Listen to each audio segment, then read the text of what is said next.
UK, fraud and cybercrime represents 38% of all crime. But yet we have 1% of policing budget dedicated to economic crime. So the onus is on the people themselves and the businesses to protect themselves.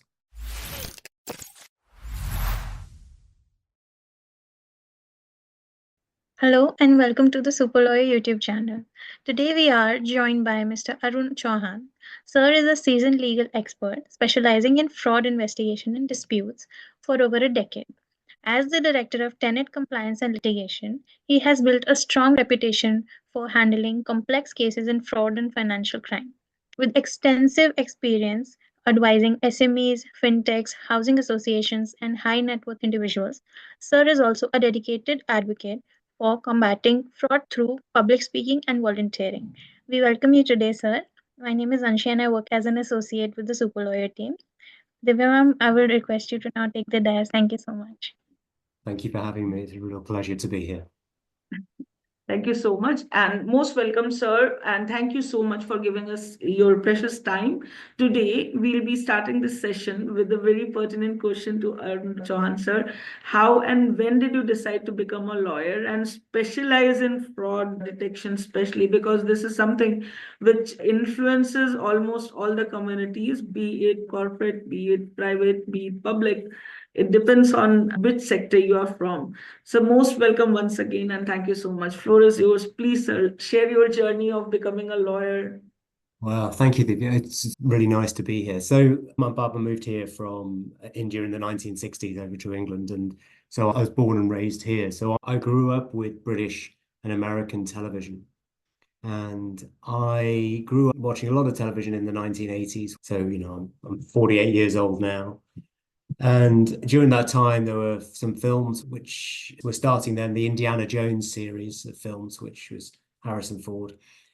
And there was an American investigation kind of program called Magnum PI with an actor called Tom Selleck.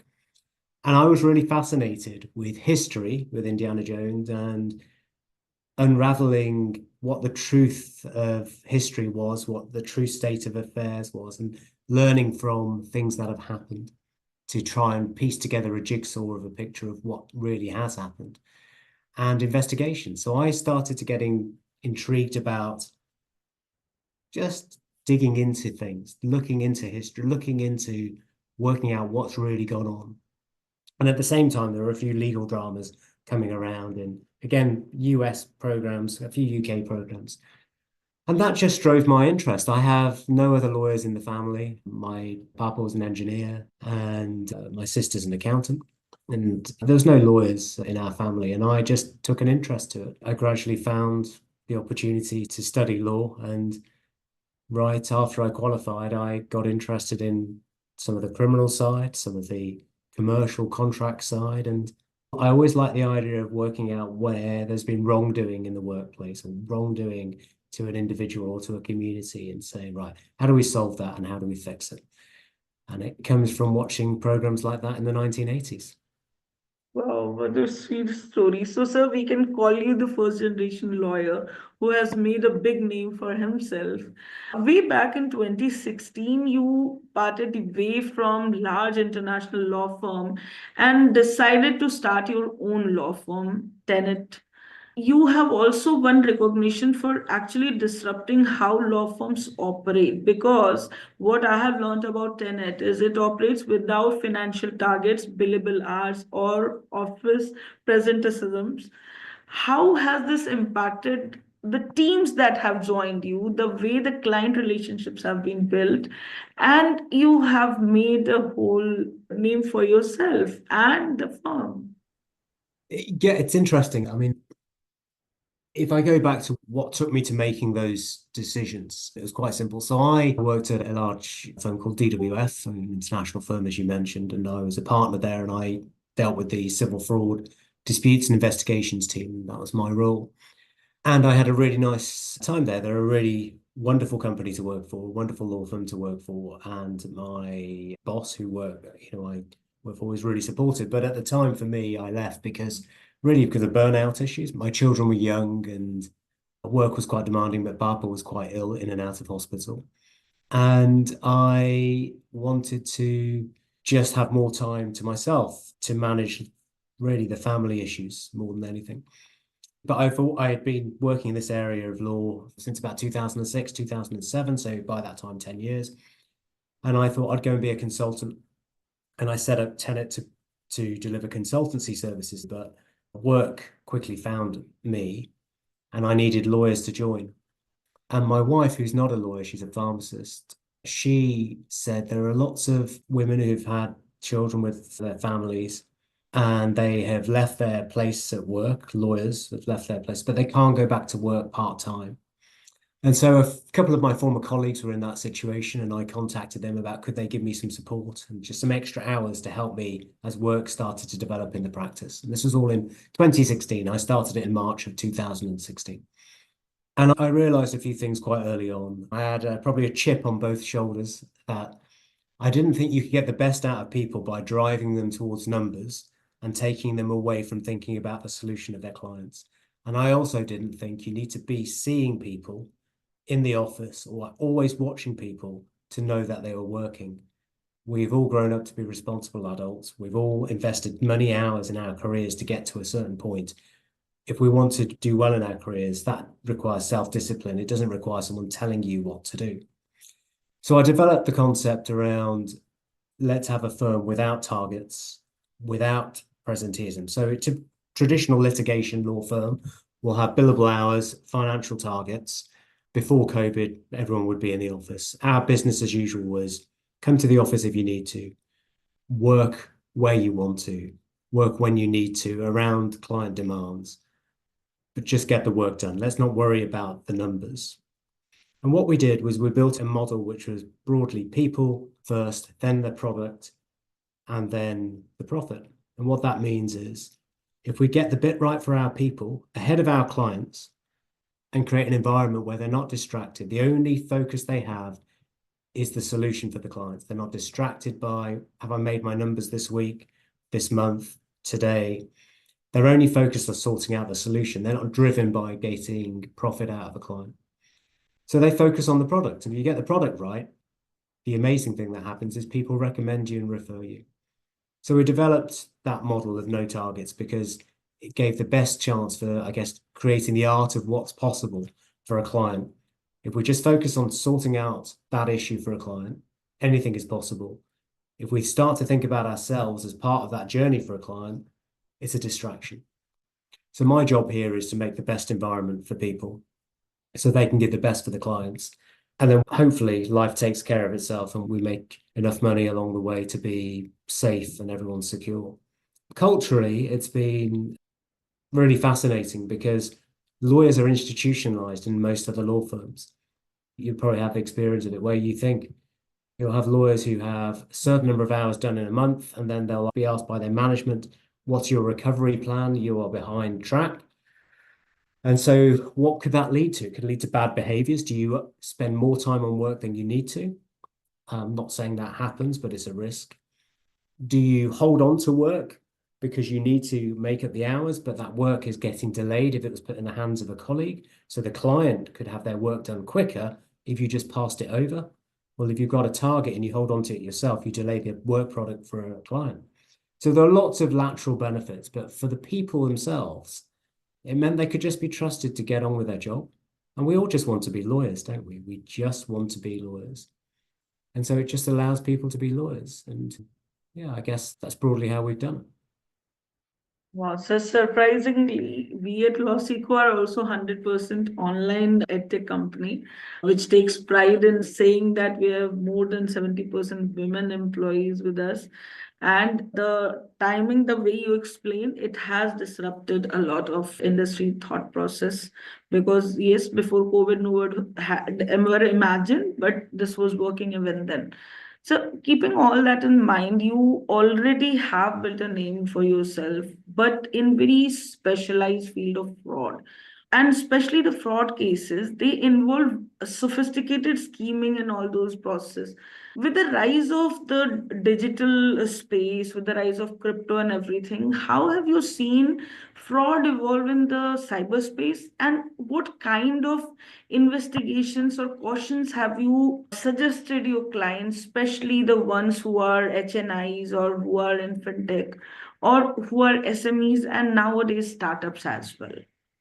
So, I mean, we have to go a step back when we think about fraud, because one person's definition of fraud is not the same as somebody else's.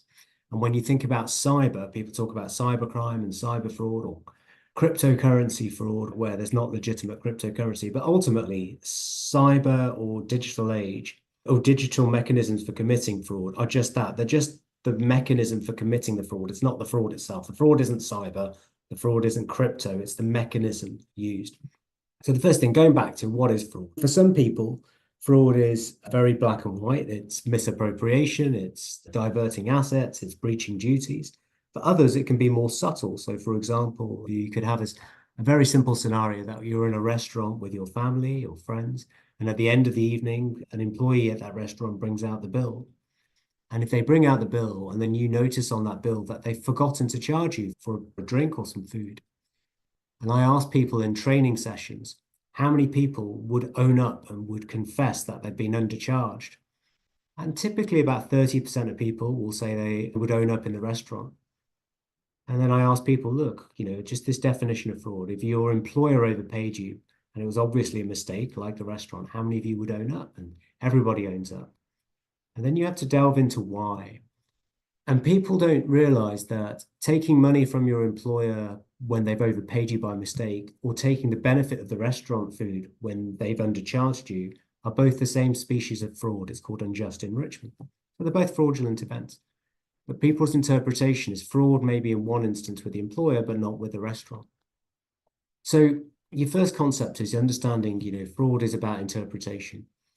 And then that's something that has to be a constant in your mind as a lawyer dealing with fraud, is how people interpret that. Because as we've moved to this digital age, as you've talked about, we are driving all our communications, and we're driving all of our purchases, acquisitions, investments, thought processes around how to utilize our money online. And how we engage with people, or how people sell things to us, or how people invite us to invest, comes down to our interpretation of fraud. What is that area of gray? If someone is optimistic about selling you an investment product, that crypto will get you a certain level of returns, are they being fraudulent, or are they being optimistic in telling you something to invite you to invest? So you have to think about, how do you interpret fraud? Because from the recipient's point of view, you have to really be quite clear the communications you want digitally, what you're told digitally before you make a decision. The crypto space and the cyberspace is really interesting. So in the digital world now, we're in the situation where, certainly around banking and fintechs, all our transactions are online. So in the UK, we have payment services firms, fintechs, main retail banks. And there is new law came in October of last year, 2024, which makes it almost compulsory for banks to refund domestic transaction victims of fraud if they've been tricked into making a transfer. And that law will probably spread as an idea around other Commonwealth countries in time. But we're driven to do everything online. We're accustomed to doing everything online in this digital age. And we don't have enough digital literacy, certainly for the elder generation. And the younger generation think too quick because they have too much digital access. So they don't have time to stand back and think, is this behavior consistent? Am I being tricked? Is this too good to be true? So let's take cyber. You mentioned cyber, and I'm sorry, I'm giving quite long answers, but I'm trying to pick up on all the points you raised. In the UK, there are crypto. There are three types of cryptocurrency you can think about and being duped on or being defrauded on in the UK. The first level is unlikely to be tricked. That's where you've got a provider, a cryptocurrency exchange platform that is regulated by the Financial Conduct Authority in the UK for money laundering purposes. They are a legitimate enterprise engaging in selling and purchasing cryptocurrency. You are likely to be safe in their hands. The only risk is the fluctuation of the market. Then you have those cryptocurrency exchanges, which are in other countries. They are legitimate in that they are exchanges, but they are not regulated. So it's slightly more loose and it's very hard to gain recovery from. They're overseas. And then you have those which are just smoke and dust, those criminals that create the impression through very good digital tools that they have a platform for you to invest in. But the platform doesn't exist. It's all smoke and dust. It's all fresh air, and your money is gone. And with any fraud situation, be it in procurement, be it with employees, be it with investments, be it with cryptocurrency, unless you educate yourself about what you're about to invest in or the party you're about to contract with, and really understand it yourself and verify it independently, you're having more fraud. And that's the problem. The digital is the biggest enabler of fraud now, because it is so good to imitate legitimate organizations and people and transactions. And we are, as humans, we're short of time now. We're all time poor. So we make transactions quicker without thinking. You put those two together and you've got more friction and more risk. So for us, there's a lot to unravel every time we get an investigation, because there are so many different facets to it. And it's quite scary, but it is also manageable if we just take time to learn. So there are so many aspects that you talked about. At Tenet, you specialize in this particular niche area. Let's say we would like to also understand that if there are new entrants in this particular field and they are fascinated with this particular aspect of understanding how to get into this particular space of fraud investigations and all, because you master it, how do you propose maybe a kind of checklist or a way to move forward, because you already have practiced and built a name for yourself? Because it will be very beneficial for our learners, even though they may be from, especially in India, but they also have a chance of qualifying SQ exams and practice in UK. So is there any possibility of Indian lawyers also to do this particular work in UK? Or is there any other way to learn it and be there and practice? There is on both counts. So to anyone interested in fraud, so if I stand back, I always try to build a foundation. It's always important, whatever you do in life, isn't it, to do something that interests you. It could be fraud, it could be sports, it can be any subject at all, but something that interests you. And then you need to invest in yourself. You need to give up your own time to learn the subject. And you need to give up your own time to surround yourself with people who are involved in the subject. So for me, there are a few options here in the UK where fraud is an option. So you don't just have to be a lawyer.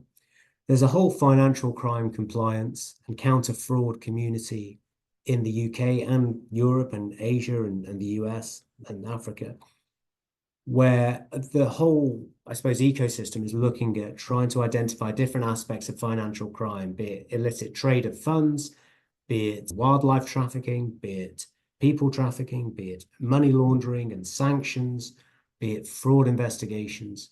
All of these aspects come into the world I kind of get to love and live and enjoy in.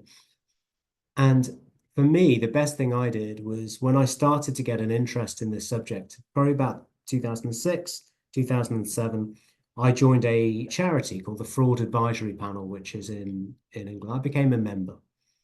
And anyone, anywhere in the world can become a member of that charity. And it's a charity that aims to promote best practice for countering and combating fraud and financial crime. There are other organizations. There are these in the UK, there's the London Fraud Forum, the Midlands Fraud Forum, and other areas. But the Fraud Advisory Panel, they have a specific project for future counter-fraud professionals. And those are people who could work in public service in counter-fraud prevention. They can be people that work for banks in financial crime compliance. They can be people that work at law firms or accountancy firms. So for me, what I did from 2006 or 7 onwards was I became a member of the charity.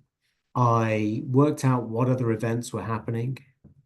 You know, you can work out local to you. You can be wherever you are in India or Asia or wherever, and get involved in just surrounding yourself with people who talk about the subject and know the subject and learn. Because then you'll automatically be able to talk about it with ease. But joining these charity organizations being the biggest thing for me, which has been very good, because I can't count up the hundreds of hours I've done in terms of volunteering my time, but it allowed me to show that I am dedicated to the subject. And then I got to meet people who are more senior and more advanced at some of the big four accountancy firms like PwC, senior people in the police. And that led to them trusting me in that they think I know what I'm talking about and referring work to me. And I started to build a career out of people trusting me because I immersed myself in the subject. I read something the other day that the 5 people you surround yourself with most are the people that you are most likely to become like. And I'm not sure that's true or not, but it's certainly true in the workplace. If you surround yourself with people who talk about the subject that interests you, you will become better at your subject.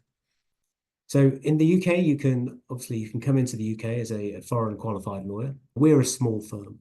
There are some huge firms in the UK that have a lot of specialism around this area. It can be Linklaters, if you're looking at the very large ones, Herbert Smith Freehills, there's the likes of Pinsent Masons. Then you've got in-house for the banks, the regulatory arm, the Financial Conduct Authority. Then there's the Public Sector Counter-Fraud Authority. There's the National Health Service here, the NHS, has their own counter-fraud authority. There is a wealth of opportunity out there in this area of work. And even as a foreign qualified lawyer, there are opportunities here because fraud has been here since before time. It's going to not go away. It's just about how it's perpetrated. It needs people who are interested to unravel it. So plenty of opportunity out there for people. Thank you, sir, for telling our learners about all this. Because there are times when people are eager to understand how to enter specialized field, especially in a foreign land, and if they are foreign qualified lawyers, they may not know where to reach out to. So I guess this will help them in a better way. So moving on from this, I would also ask you that you are a trustee director for the fraud advisory panel, and you also very frequently speak in the media as well. What role does public awareness actually play in combating these kind of frauds? Because you are involved in awareness programs also. So has it helped, especially in the kind of field that you work in? Yeah, thank you. So as with all things in life, education is the most important, isn't it? If we know the risks and we know the threats, we can be prepared. So before I talk about the fraud advisory panel, I'll just talk about fraud and awareness and education. Understanding about fraud is a bit like road safety. If you cross the road, you know to look both sides, you know to use your ears and have your awareness around you. If you travel, you know it's safer to wear a seatbelt, so take precaution. And you know how to navigate that threat. Every time you cross the road, it doesn't mean that that threat is going to play out. It's very, hopefully most times you cross the road, if not all the times you cross the road, you're not going to have an accident. And it's the same with fraud. Every time you make a transaction, the chances are you're not going to have an accident with fraud. But it's less likely you're going to have that accident with fraud or be caught up as a business, as an individual, as a government body, if you are aware of the risks, the threats, and you're taking your safety precautions and your measures. So for me, education around fraud is really important. You don't know how you can be harmed unless you know what can harm you. And it is a fast evolving field, as you talked about, with the digital age. So I enjoy building education. So one example was, I talked about banks and that new law that came in October of last year, 2024, where if you are tricked into making a transaction to another UK bank account because you think you're paying somebody, but you're paying a fraudster, a bank now more or less has to refund you unless you were really careless about the transaction or you were in on the fraud, you were a first party fraud perpetrator. So now that requirement and desire of the banks to do this, to make these changes, started with a campaign in 2016. So I was involved in that. And for 8 years, I've been on the media and I've talked about the need for this law and the changes. And eventually it comes. But by talking about it, industry has changed and awareness has come about, because 8-9 years ago, people thought fraud was something that will never happen to me. And now in the UK, fraud and cybercrime represents 38% of all crime. But yet we have 1% of policing budget dedicated to economic crime. So the onus is on the people themselves and the businesses to protect themselves. So the best way to protect yourselves is education. So speaking at conferences, speaking in the media, talking about how the risks, and making it relatable to people like the restaurant. And making it relatable is really important, because in the restaurant example I gave earlier, why would someone not own up to paying up? Why would someone commit something dishonest, do something dishonest? And they could say, well, it's a big chain, they could afford it. Or they could say, oh, the service was very bad, so I corrected it myself by keeping the money. But imagine that was an employee in an employment situation. They said, my employer didn't look after me. My employer's really big. I can keep the money. No one will ever know. So you have to educate people about behaviors. You have to educate people about harm and risk. And so the fraud advisory panel, I was a member, as I say, from about 2000, I don't know, 7 maybe, 2008 even, I don't know. And then in 2016, I was asked to join their board. And their board has a lot of very, very clever people on it. And then they asked me, so it didn't quite make as much sense, but I was happy to join. And they are very big on pushing people in this counter fraud profession out to build awareness. So rather than doing the awareness campaigns just themselves, the fraud advisory panel, we use, like an octopus effect, all the people in the industry to go and shout and talk about it. But just like crossing the road, we have to be aware. We have to understand the risks, and awareness is important. And it'll be interesting. I mean, in India, how much is fraud talked about as a kind of risk to consumers and businesses now? Rarely, sir. It's a rare occurrence that someone is talking about it. And people may have heard about cyber crimes, but then obviously the awareness has not kicked in yet. It is happening every minute, every day. So, yes, we are trying to combat. Similar is the situation with everywhere, I guess. Awareness is something which is absolutely required. So all of this brings me to the other question, that when you did your law from King's College London, how did that shape your thought process in talking about awareness as well as working for yourself, working for the community, and building something for not only yourself but a whole community? Because if you are running a law firm, you definitely look forward to building a whole community around it. So I'm trying to club two questions here, as in how has your college days shaped your thought process? And what kind of practice and how have you built that particular practice in such enormous number at Tenet compliance and litigation? Because it's huge. And for us, it will be a learning experience to understand what it exactly does and how it brings in the new member of their family, especially. So really about how the university shaped me, and then really about how has Tenet developed, what does it do, and so on. Okay, perfect. University, wow. King's College London was a lovely law school to be at. I was very privileged to be there. I wish I worked harder. I was probably having more fun than I should have done. But it shaped me in two ways.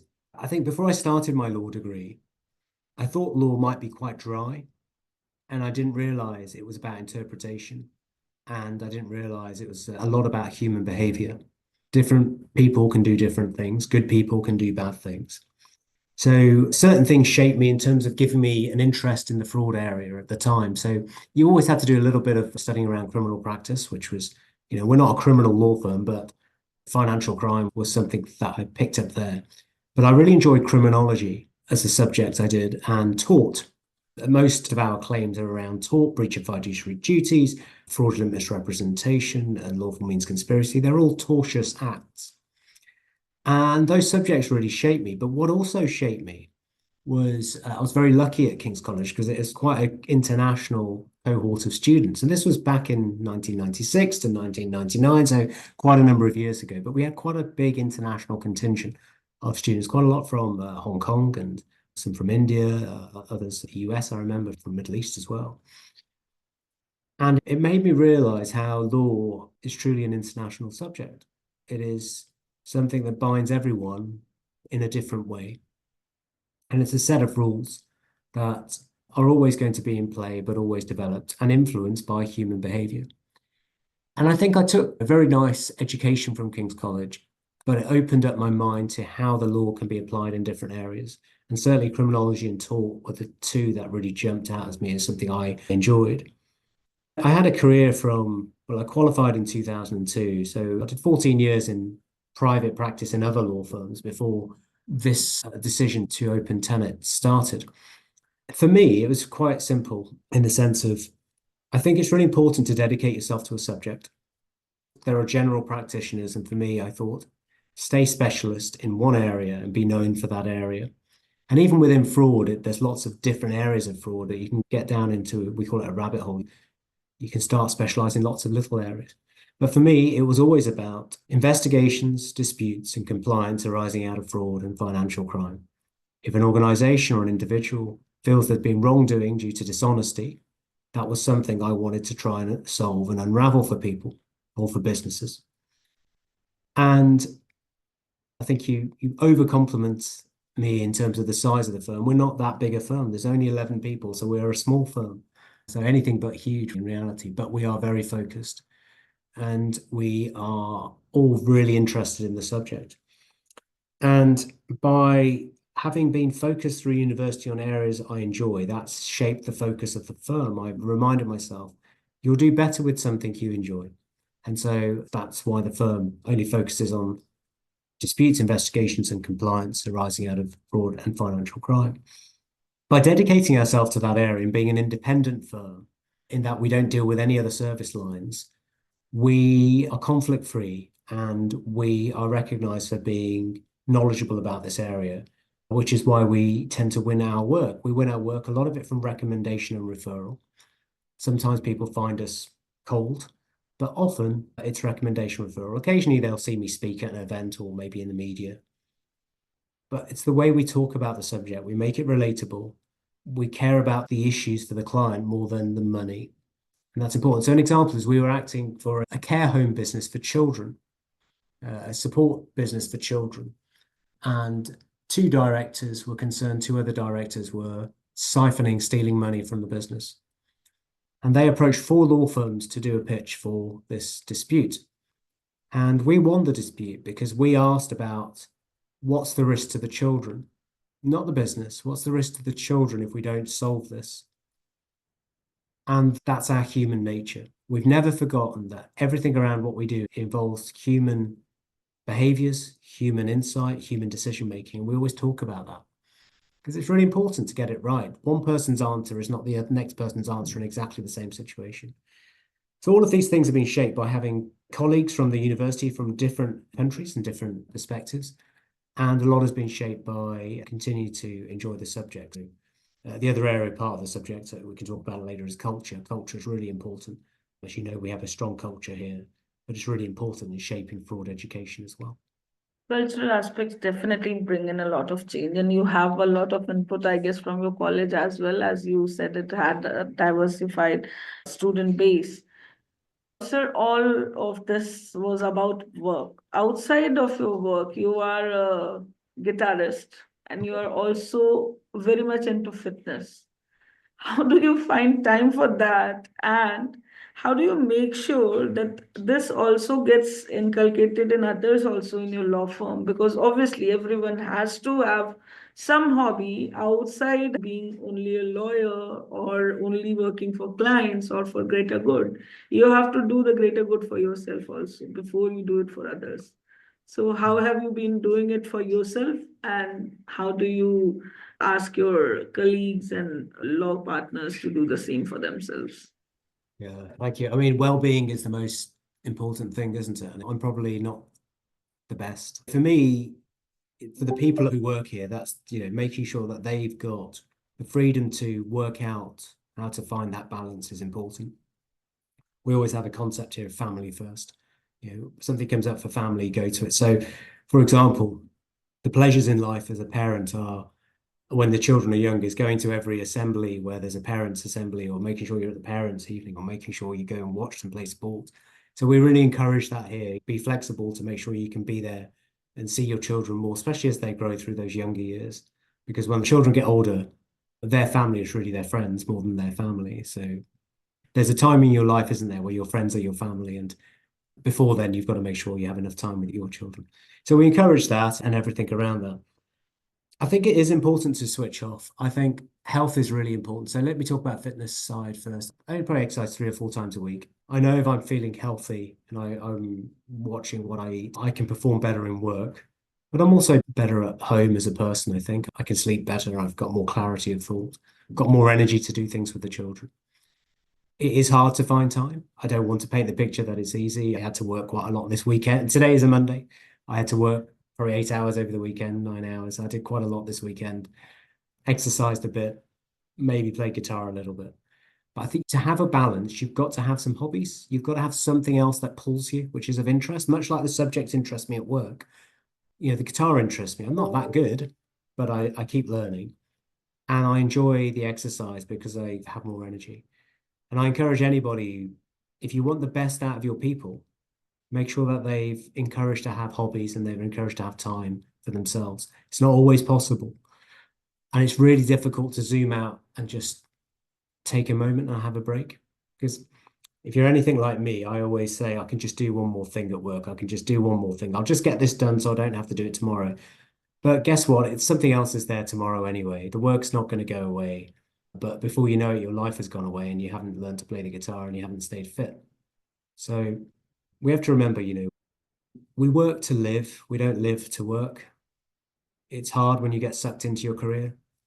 We have to remember we work to live. We have to live. We have to have experiences. We're going to need to see places where we can in your country or outside your country, and go and see a theatre show, go and watch a film, go and be with your friends, because this is just the enabler for living your life. Because otherwise, as I get older, I'm starting to feel that life's drifting me by and I haven't done enough. So I don't try to forget work is your enabler, and that's the most thing. What it enables you to do is entirely up to you, but have something to be enabled to do. But sometimes, sir, we forget to live as well. We feel like this is life and we have to live this life only. But thank you for sharing your view. Yes, we need to understand when we have to part ways from working and getting the next thing done and next thing done. And once again, thank you, sir, for giving us this much time, because I know it's very precious and it's a Monday morning for you. For us, it has been a pleasure that you have shared your journey along with enlightening our learners about how they can move forward and understand to get into a practice over in UK or any overseas practice as well. And it has been a pleasure. For me personally, it has been an enriching experience. And from Super Lawyer team, we are very thankful that you gave us this much time today. For us, it's evening. For you, it's morning. Well, thank you. No, it's really kind of you to ask me. It's always really humbling to be asked to talk about anything we do. And, I just hope somebody out there who listens to this gets some benefit out of it. And thank you for giving the platform to so many people to learn and educate themselves. And I hope you have a lovely week as well.